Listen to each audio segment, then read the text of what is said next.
I woke up in a strange house with no memory, just a note that said, "Don't trust the mirror." But what if my reflection isn't me? It stood still, frozen, even as I turned to face it. My body had moved, but the reflection had stayed. Then slowly, it smiled. I gasped and turned away, chest heaving. "This isn't real," I whispered. "I'm dreaming." I hit my head. "I'm in a coma. Something."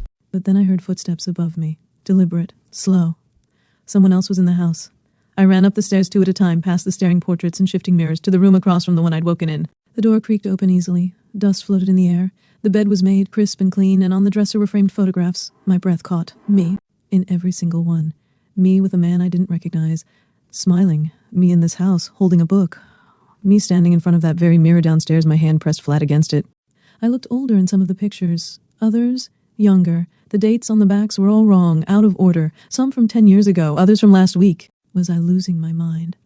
I touched the glass of one of the frames. My fingertips felt warm, too warm. I yanked my hand back and turned to leave, but the mirror in the room was already fogging up, even though there was no steam, no heat.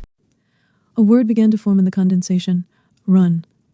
My heart seized. I stumbled into the hallway, and that's when I saw her again. Myself. Or, not quite. The other me. She stood at the far end of the corridor, arms hanging loose at her sides. Same face, same hair, but eyes that were too dark. Like the pupils had swallowed the color whole. Her smile was slow. Too slow. Like she was savoring something. I turned and bolted back into the bedroom I'd woken in.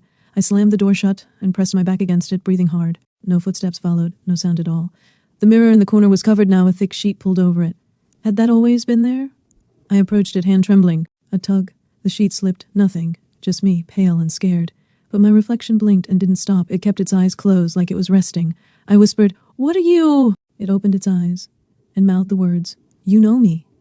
I staggered backward, knocking over a small chair as the mirror's version of me mouthed those words again. "You know me." I pressed my hands over my ears like that would somehow block it out. But there was no sound, only the steady pounding of my heart, loud and insistent. I looked away, counted to 5, looked back.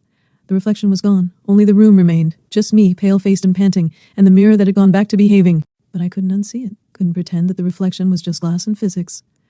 I turned from the mirror and grabbed the journal I'd brought from downstairs, flipping through it wildly. There had to be something. Some explanation, some trick or clue or escape hatch.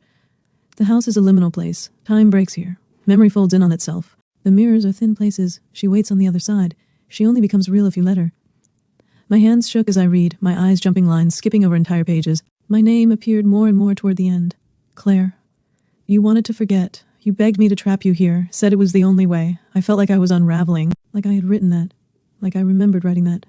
But I didn't. Did I? Follow for the next part. Comment what stories you want to hear next. Subscribe to FryyDaee on YouTube for the full videos. Thanks for watching.